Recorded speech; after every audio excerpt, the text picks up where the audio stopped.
সবাইকে শীতকালের অনেক অনেক শুভেচ্ছা। এখন পরন্ত শীতকাল। তো শীতকালের এই ভিডিওতে অর্থাৎ আমি যে ধরনের ভিডিওগুলি বানাই তার মধ্যে এক ধরনের ভিডিও বানাই যেটা হচ্ছে জীবনের গল্প, অর্থাৎ গ্রামের মানুষদের নানা ধরনের কার্যকলাপ বা মানুষগুলি কীভাবে চলাফেরা করে, জীবনটা কীভাবে চালায়, সেই নিয়ে আমার ভিডিওর মধ্যে তুলে ধরার চেষ্টা করি। তো আজকে আমাদের গ্রামেরই দুজন মানুষের সঙ্গে আপনাদের আলাপচারিতা করিয়ে দেবো বা আমাদের আলোচনা হবে। তো প্রথমে ভিডিওর শুরুতে আমি তাদের সঙ্গে একটু পরিচয় করিয়ে দিই আপনাদের। আপনার নামটা বলবেন?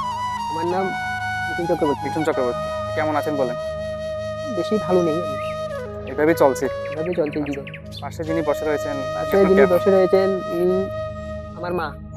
আপনার নামটা বলবেন? আমার নাম প্রণতি চক্রবর্তী। প্রণতি চক্রবর্তী। আচ্ছা, আপনি এখন কি কাজ নিয়ে এখন ব্যস্ত আছেন? কি করেন আপনি আমি বাড়িতে? তো অ্যাকচুয়ালি এখন কিছুই করি না। বাড়ি ঘরে আছি। আচ্ছা, বাড়ি ঘরে আছি। আমি এখন বাড়িতে আছি। বাড়িতে আছি। আমি আরেকটা কথা বলে দিই, ওনার নাম হচ্ছে মিঠুন চক্রবর্তী, আমাদের গ্রামেরই মানুষ। উনি আমাদের বাংলাতে যে শব্দটা বা যে লাইনটা আমরা ব্যবহার করতাম আগে, ওইটা এখন আমরা ব্যবহার করি না। উনি হচ্ছে বিশেষ চাহিদা সম্পন্ন। তো উনি ঠিকমতো বেশি একটা পরিশ্রমের কাজ করতে পারেন না। বিশেষ চাহিদা সম্পন্ন বলতে আমি কী বুঝতে চাইছি, আমি ভিডিও শেষে সামনে একটু হালকা হলেও দেখাবো। তো এখন জানার চেষ্টা করবো ওনার দিনগুলি কীভাবে চলে। ওনার বৃদ্ধ মা রয়েছে, অর্থাৎ জীবনের এই পর্যায়ে এসে, অবশ্যই বৃদ্ধই বলা চলে, যখন মানুষের বয়সটা আসলে শেষের দিকে চলে যায় তখন নানা ধরনের সমস্যা বা রোগের বাসাটা মানুষের শরীরে বাঁধে, তখন চলতে আসলে খুবই কষ্ট হয়। তো এখন আপনি বলছেন যে আপনার শারীরিক সমস্যা রয়েছে। শারীরিক সমস্যা রয়েছে। আপনি এখন তাহলে আপনার ইনকাম সোর্সটা কী আছে? আপনার আমার প্রতিদিনের যে ইনকাম, আমরা বাজার করতে গেলে টাকার প্রয়োজন হয় বা বিভিন্ন ধরনের টাকা, শরীর স্বাস্থ্যের ঠিক রাখতে গেলে ডাক্তারের কাছে যেতে হয়, আপনার ইনকাম সোর্সটা কী আছে একটু বলবেন আমাদের? আমার অ্যাকচুয়ালি ইনকাম সোর্স বলতে কিছুই নেই। কিছুই নেই। আমি মার ইয়েতে চলি। আপনার মার ইয়েতে বলতে মানে আপনি? আমার মা একটু অল্প কিছু পেনশন পায়। পেনশন পায়। আচ্ছা। আর ওনার ইয়েতে আমি চলি। আমার ইনকাম সোর্স বলতে কিছু নেই। আপনার মানে পার্সোনাল কোনো ইনকাম নেই? পার্সোনাল কোনো ইনকাম নেই। আপনি এমনি ভাতা তো পাচ্ছেন? ভাতা পাচ্ছি। অনেক ভালো। তো এখন এইভাবেই চলছে দিনগুলি? এভাবে চলছে দিনগুলো। আচ্ছা, খুব কষ্ট হচ্ছে আর কি। আচ্ছা। আপনি ভবিষ্যতে বা যখন আপনার বয়স হয়ে যাবে তখন আপনার মা তো, যদিও সবাই তো চিরজীবন বেঁচে থাকে না, তো যখন আপনার মা চলে যাবে একদিন, হ্যাঁ, তখন আপনি কিভাবে বা তখন ইনকাম সোর্সটা কী হবে আপনার? কোনো কিছু আপনি কি বুঝতে পারছেন যে আপনার ইনকামটা কী হতে পারে তখন? আপনি বলছেন এখন যে আপনার ইনকাম নেই, আপনি মায়ের যা পেনশন পায় তা দিয়ে চলে যাচ্ছে, তখন কিভাবে চলবেন বা মাথায় কি কোনো কিছু আসে, কাজ করে যে আসলে আমার পরবর্তী জীবনগুলি কীভাবে কাটাবো আমি? এটাও আমি চিন্তা করি। এটা আমার একটু টেনশন। এগুলি থেকে আমার মা যখন থাকবে না তখন আমি কীভাবে চলবো, কীভাবে ইয়ে করবো, এটা আমার হচ্ছে চিন্তার বিষয়। আমি এটা চিন্তা করি। কিন্তু আমি তো এমন যে আমি যেহেতু একদম ফিজিক্যালি কারণ আমি তো সবার মতো সমান না, তাই একটু চিন্তা করি কীভাবে কীভাবে ইয়ে করবো। মা তো আর সারা জীবন থাকবে না। এমনি তো অসুস্থ হয়ে আছে বাড়িতে।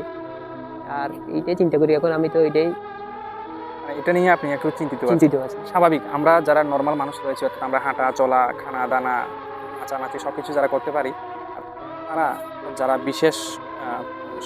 বিশেষ ধরনের মানুষ রয়েছে, তাদের যে সমস্যাগুলি আসলে, আমরা যদি চলে যেতে পারি কষ্ট করে হলেও, কিন্তু তারা পরবর্তী সময় কীভাবে চলবে বা জীবনটাকে, বয়স তো হয়তো মনে করেন 30 হোক বা 35, যদি মানুষের গড় আয়ু 60 বছর হয়, 60 ইয়ার্স, তখন এই বাকি দিনগুলি কীভাবে কাটাবে স্বাভাবিক একটা চিন্তার বিষয় হয়ে যায়। আমি এখন আমাদের মিঠুনদার মায়ের সঙ্গে একটু কথা বলবো, জানতে চাইবো যে ওনার কীভাবে বাকি দিনগুলি, কীভাবে ইনকামটা করছেন উনি, বা এরপরে ওনার কী সমস্যা বা কীভাবে তিনি জীবনটাকে চালাবেন, কথা বলবো। আমি এখন আমাদের মিঠুনদার মায়ের সঙ্গে একটু কথা বলবো। আমি ছোটোবেলা থেকে মামি বলে ডাকি। মামি, আপনার নামটা তো বলেছি। আমার নাম প্রণতি চক্রবর্তী। আচ্ছা, এখন শরীর স্বাস্থ্য কেমন আছে? আপনার বয়সটা কত? আমার বয়স 60 বছর। আমার শরীর স্বাস্থ্য মোটেই ভালো নেই। আমি দীর্ঘদিন শারীরিক নার্ভের রোগে অসুস্থ বোধ করছি। আপনার বয়সজনিত সমস্যায় ধরে ফেলেছে আপনাকে, রোগ আপনাকে গ্রাস করে ফেলেছে? আচ্ছা।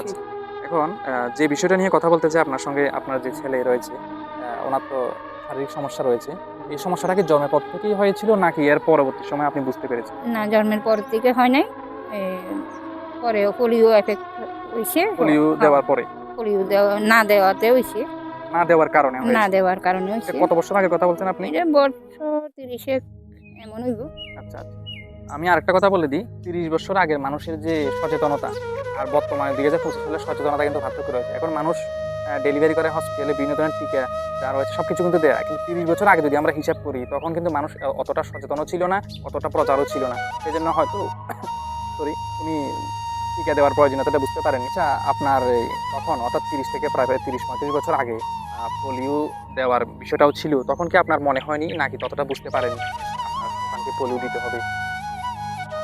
তখন মনে হয়েছিল বলতে যাতায়াতের ব্যবস্থা ছিল না, যোগাযোগ ব্যবস্থাটা খুবই কঠিন ছিল, হাঁটার ব্যবস্থা ছিল, উত্তর ভারতচন্দ্রনগর থেকে বিলোনিয়া পর্যন্ত হেঁটে যেতে হতো, আবার হেঁটে আসতে হতো।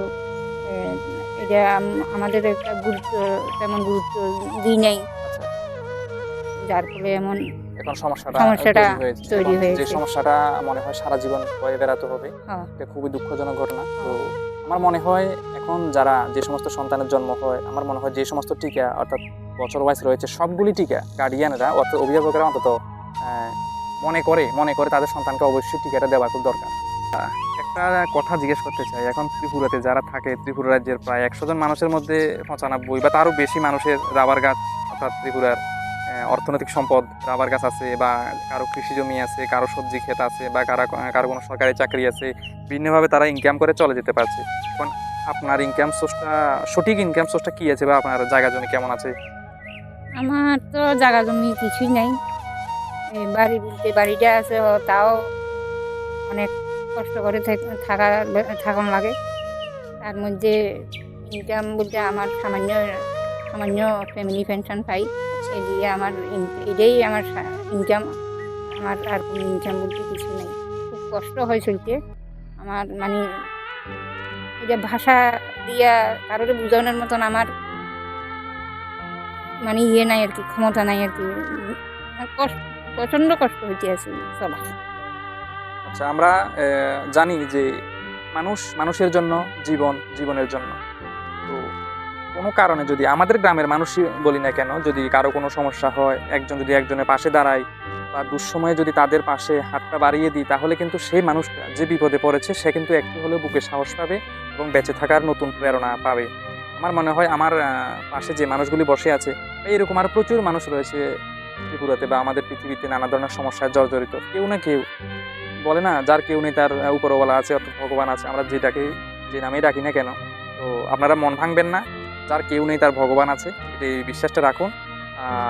আমি আশা করব আপনারা নিরোগভাবে অর্থাৎ সুস্থভাবে বাকি জীবনটা যাতে কাটাতে পারেন। চেষ্টা করবেন ভালো থাকার, নিজেকে ভালো রাখার, নিজের শরীরের প্রতি খেয়াল রাখতে হবে। না হলে যেহেতু আপনারা বলছেন যে আপনাদের নানা ধরনের শারীরিক অসুবিধা রয়েছে, মা এবং ছেলের, কোনো ধরনের সমস্যা হলে তখন কিন্তু আপনাদেরই সমস্যা হবে। আশা করব আপনারা ভালোভাবে থাকবেন এবং সুন্দরভাবে চলার চেষ্টা করবেন, হাসি খুশি থাকবেন সবসময়। সব থেকে বড় কথা হচ্ছে হাসি খুশি থাকবেন। আপনি কি কিছু বলতে চান? আর এই লাস্টে একটা কথাই বলুন, আমার মারা নিয়ে আমি খুব চিন্তিত, টেনশনে থাকি, এবং আমি অসুস্থ, মা অসুস্থ, মানে আমি পরবর্তী সময়ে যে কীভাবে বর্তমানে যে ভবিষ্যতে আমি কীভাবে চলবো, এটাই আমার মেইন, আমার এটা আর কি মেইন চিন্তার বিষয়। আমার মা তো আর্থ্রাইটিস বাতে আক্রান্ত, ডাক্তাররা কইছে আপনি যতদিন বাঁচেন ওষুধ খেয়ে চলতে হইব, মানে ঠিক হইতেন না। তাহলে মা যখন বয়স হয়ে যাবে, বিছনাথ শয্যাশায়ী হইব, তখন তো আমারও অবস্থা, আমি তো ফালাইয়া আমি নিজে চলতে অসুবিধা। যখন আমার মা কোনো কারণে না হোক থাকুক, ভালো রাখুক, এটাই, কিন্তু কোনো কারণে বিছানাতে যদি শয্যাশায়ী হয়, তখন আমি কি করবো, এটা আমি চিন্তা করি। আমার মানে সোজা কথা, আমি খুব কষ্টে জীবনযাপন করছি। যাই হোক, আপনি মন ভাঙবেন না, সাহস রাখুন।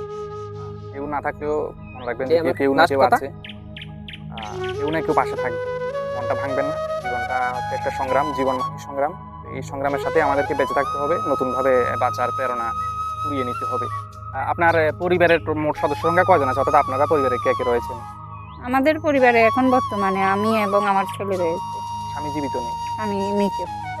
আপনার পুত্রবধূ বা বৌমা কোনো ছেলে বিয়ে শাদী দেননি? বিয়ে শাদী দিই নেই, বিয়ে শাদী তো হয় নাই। তাহলে আপনাদের দুজনের মা ছেলের ছোট্ট সংসার এইভাবেই চলছে নাকি? এইভাবেই চলছে। আচ্ছা, সুখ দুঃখ মিলিয়ে চলছে। এখন মনে একটা দুঃখ হয়তো চাপা রয়েছে যে হয়তো এখনো ছেলের বিয়ে করাতে পারেননি। যাই হোক, ভগবানের চাইলে সব কিছুই হবে। আমরা আশা রাখি এই ছোট্ট পরিবারটা সুন্দরভাবে আগামী দিন চলুক। সবার শুভেচ্ছা এবং ভালোবাসা থাকবে। আমার তরফ থেকে অবশ্যই অনেক অনেক শুভেচ্ছা এবং ভালোবাসা থাকবে। ধন্যবাদ।